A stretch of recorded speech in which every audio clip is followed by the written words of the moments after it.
Hey guys, welcome back to Priya சுராஸ் ஹாட். இது மண்டே மார்னிங்கு. ஒரு அழகான இயற்கை வியூவோட மார்னிங் ஸ்டார்ட் ஆச்சு. இந்த வீடியோவோட ஃபுல் டே vlog மேலே லிங்க் கொடுத்துருக்கேன். எனக்கு பர்சனலாக வீடியோ ரொம்ப பிடிச்சிருந்துச்சு, நீங்களும் பாருங்கள். இங்கே வந்து வேலைக்காரங்க ஒரு 10 days லீவுங்கிறதுனால வீட்டோட மெயின்டெனன்ஸும் நம்ம கையிலே வந்துருச்சு. பேபி கொஞ்சம் கோல்ட் அண்ட் காஃபாக இருக்கிறதுனால அவரும் 24 மணி நேரமும் ஒரு மாதிரி கிளிங்கியாக கையில் வச்சுட்டே இருக்கணும்னு நினைக்கிறாரு. நானும் ஹஸ்பண்டும் மாற்றி மாற்றி கையில் வச்சுட்டு தான் இந்த ஹவுஸ் ஹோல்ட் வேலையே பார்க்க வேண்டிய சூழ்நிலையாக இருக்குது. பட் இப்போ கொஞ்சம் பரவாயில்லையாக இருந்துச்சு. இருந்தாலும் வேலையெல்லாம் செஞ்சு முடிக்கிறதுக்குள்ளே ரொம்பவே டயர்ட் ஆகிட்டோம் நானும் ஹஸ்பண்டும். ஒரு வழியாக எல்லாம் க்ளீன் பண்ணி மாஃப் போட்டு முடித்தாச்சு.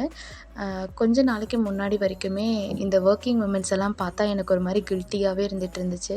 நாமளும் டிகிரி வாங்கி இப்படி பீரோவில் தூங்கிட்டு இருக்கே அப்படின்னுட்டு.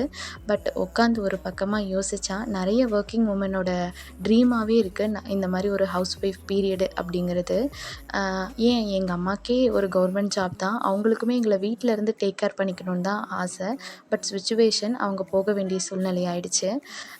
அதே மாதிரி நாம் ஏன் அதை வந்து ஒரு ஒர்த்லெஸ் பீரியடாக யோசிக்கணும், ஒரு ஹவுஸ் ஒய்ஃப் பீரியடை அப்படின்னு நானும் யோசிக்க ஆரம்பிச்சிட்டேன்.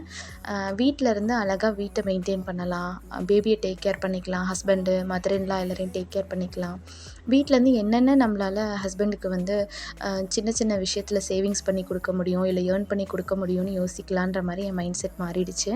என்ன மாதிரியே நீங்களும் கில்ட்டியாக ஆஸ் அ ஹவுஸ் ஒய்ஃபாக இருந்தீங்க அப்படின்னா இந்த மாதிரி ஒரு வியூவில் யோசிச்சு பாருங்கள். உங்களுக்கு ஏதாச்சும் ப்ரெசண்ட்டான ஐடியா வருதான்னு பார்க்கலாம்.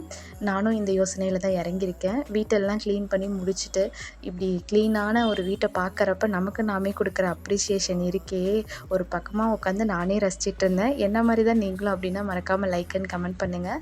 நான் க்ளீன் பண்ணப்போ பார்த்தது தான் இந்த book, the power of your subconscious mind. Maybe இந்த புக்கை பற்றி உங்களுக்கு தெரிஞ்சிருக்குன்னா கண்டிப்பாக கமெண்ட் பண்ணுங்கள். இது வந்து என் லைஃப்பையே சேஞ்ச் பண்ண ஒரு புக்குன்னு தான் சொல்வேன். இந்த புக்கும் உன் லைஃப்பை சேஞ்ச் பண்ணிச்சாமா அப்படின்னு நினச்சிங்கன்னா இது எங்கே, எப்போ, எப்படி என் லைஃப்பை சேஞ்ச் பண்ணிச்சுங்கிறத நான் டீட்டெயில்டாக என்னோடய ஃபுல் டே vlogல மேலே லிங்க் கொடுத்துருக்கேன். கண்டிப்பாக போய் பாருங்கள். நாளைக்கு பார்க்கலாம். டாட்டா.